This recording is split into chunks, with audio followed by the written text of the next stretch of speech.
it's Samia, and right now I'm going to be doing a book review / book talk, that type of thing, on the book Did I Mention I Need You by Estelle Maskame. I finished this book a few weeks ago, and by the time you see this, it'll probably be a long time ago, but I just tend to upload my reviews not right after I finish a book, because usually there are other videos that I upload before my reviews, like hauls, wrap-ups, bookworm box unboxings, that type of stuff, because I need those to go up generally around the same time that the month ends or the month starts or when I get the box. And so my reviews are much easier to upload later. And so if you hear me mentioning something like a date or when the next book comes out and it's like way past that, I'm sorry. Don't hate me that I upload my reviews not right away. But I did read this book a few weeks ago, and I'm finally getting around to reviewing it.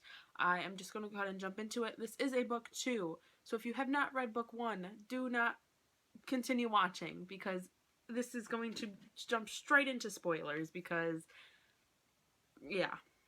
So, book 1 ends off where Dean and Eden are together.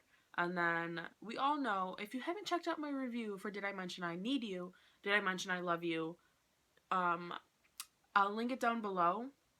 Check that out. I have tons of thoughts on this book before this book, and it plays a role into this. And so I talked in that video a lot about how I really did not like the ending, the epilogue of book 1, because it was all about how Eden couldn't wait to go to New York, she couldn't wait to see Tyler, but yet she was in a relationship with Dean. I really didn't like that. My number 1 biggest pet peeve ever in books is cheating. And she necessarily didn't cheat in the first book, in the end of the first book, in the epilogue when they were together, her and Dean, because Tyler is in New York doing his thing, and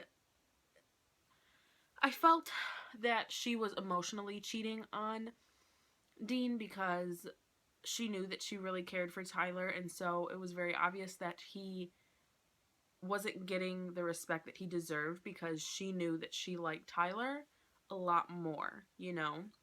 Like, yeah, she could have cared for Dean, but she definitely was in love with Tyler. And so this book goes in where she goes off to New York to stay with him for 6 weeks. And of course, that's not going to lead to anything good when two people who know that they really care about each other and really like each other are together alone in a big city by themselves. Like, no, it's not gonna work out well. And so I'm just gonna go ahead and tell you my GoodReads updates, because that kind of helps me remember what I was thinking.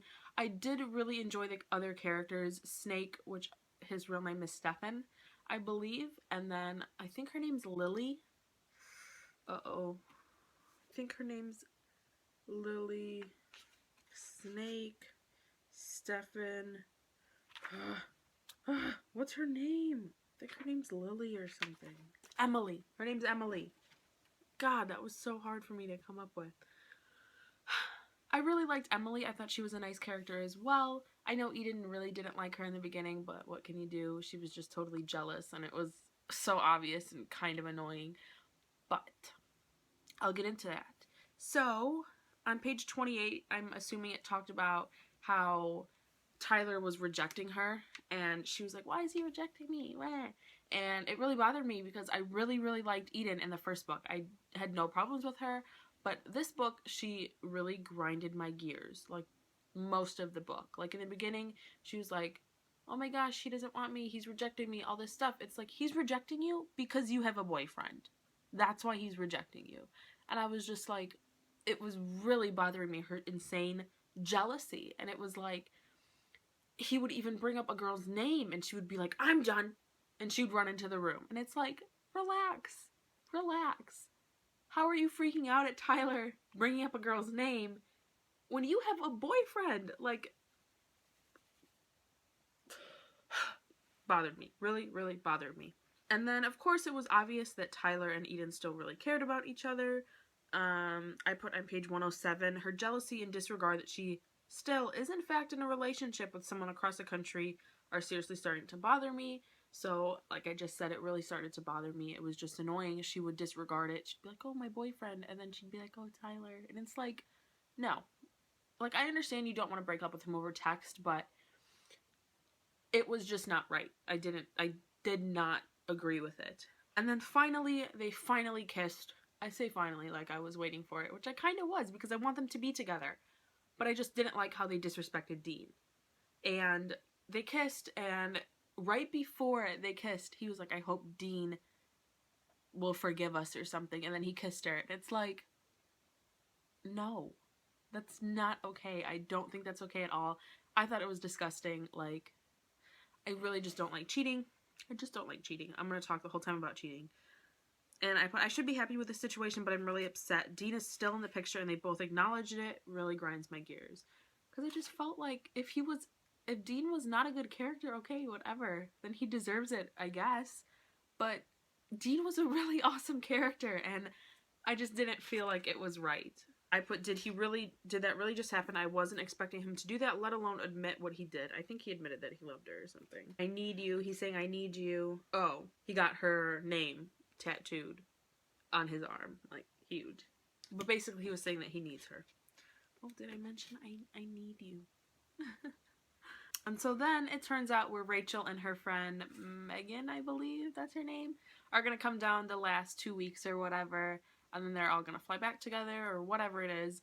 And so it turns out Megan and Rachel come, but so does Dean. And she walks in the hotel room with Tyler, and Dean is there. And they're like, what the F? And it's supposed to be like this happy surprise. And they're just like, oh my God, what just happened? And it's like, haha, joke's on you. This is what you get. Karma. And so then I'm like, oh yeah, I knew this would happen. Finally, she can just tell him and get it over with because it was bothering me. And then Tiffany walks out of the bathroom, and I'm like, what? What? Excuse me, why is she here? Like, it was absolutely ridiculous. Of course she had to be there. Of course. Page 294, I put, wow, that was intense. Basically, what happens is then Tiffany starts blackmailing Eden, and then I'm like, oh God, I hate her. I hate her. I hate her character. I hate her so much. I just couldn't deal with it. I'm pretty sure they fight.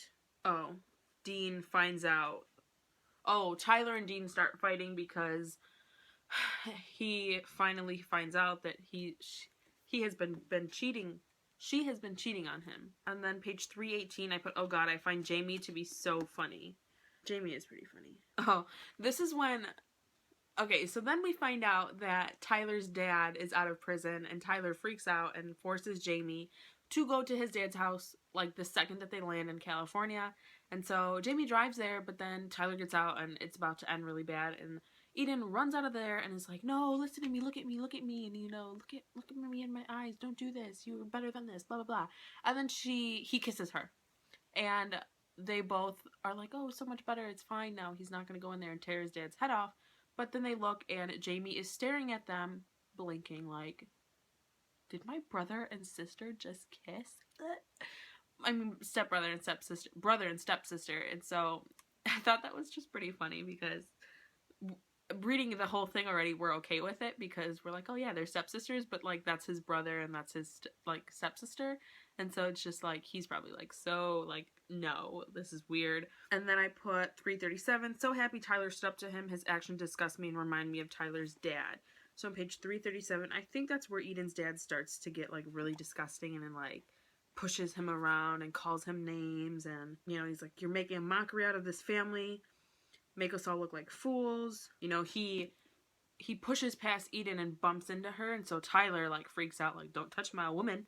And punches him. Yeah, and then at the end, because they start fighting, and then her dad is like, hey, Eden, even if Tyler wasn't your damn stepbrother, is that the kind of guy you want to be with, huh? He points to his cheek and then nods towards Tyler, some out-of-control kid who's going to end up in jail just like his father. I was like, oh no, that was a low blow, and that was not called for. It was ridiculous, and that really made me mad. I was like, that's not right. That was actually disgusting. And then page 344, I put communication is key, way to go Eden. So 344. Oh, because then Tyler's like, I need some space. I think that's how the book ends. He's like, I need some space. And she's like, can you just talk to me? And he's like, can you just leave? Like, I'm pretty sure that's how it ends. And he goes off to, get his space and be by himself and figure everything out. It's like, after everything, you don't get space. You have my name tattooed on you. You don't get space. And I'm pretty sure she has the quote tattooed on her wrist. I don't remember it. It's like, live with no regrets or something like that. I think it's in Spanish. But it's like, no, you don't get space. We need to talk this out. Like, let's figure this out because we've come this far and you can't just give up now. But I would give this book, let's see, I said I would give the first book a solid 4.5 stars, and this book just really bothered me with the whole cheating. I loved the different aspects. I loved their relationship together, but when Dean is involved, it's just not right, and I felt really bad. I did like them together, and I liked everyone else in the book. It's just that cheating aspect that really bothered me, and I don't know what I would rate this book because of that. I want to say 4 stars, but that seems kind of high for a book that I was kind of disappointed in the cheating. But at the same time, I kind of went into it knowing that that was going to happen, and so I think I'm going to say 4 stars. I still really enjoyed the book. I love the characters. They're amazing. I just feel like it wasn't fair. Just wasn't fair. And so, because of that, I think I'm going to give it a 4 star. And because of the first one I gave 4.5, I was thinking about it. I'm like, if I can give it a 4.5, I can probably round that up, because if I'm on the edge and I'm able to give it a half of a point more, I can probably give it more than half of a point more. You know what I mean? And so I would I don't want to say 5 star because that's real. I don't know. I don't mean this in a mean way, but I think that 4.5 stars. 4.5 stars. I'm gonna stop because I'm gonna confuse myself. I would say I'd give this book 4 stars because the cheating aspect really did bother me. But all in all, I cannot wait for the next one. Yeah, I'm gonna go ahead and stop rambling, and hopefully I can cut this video down a little bit at least. It's so hard for me to cut my videos down. I don't know how people do it.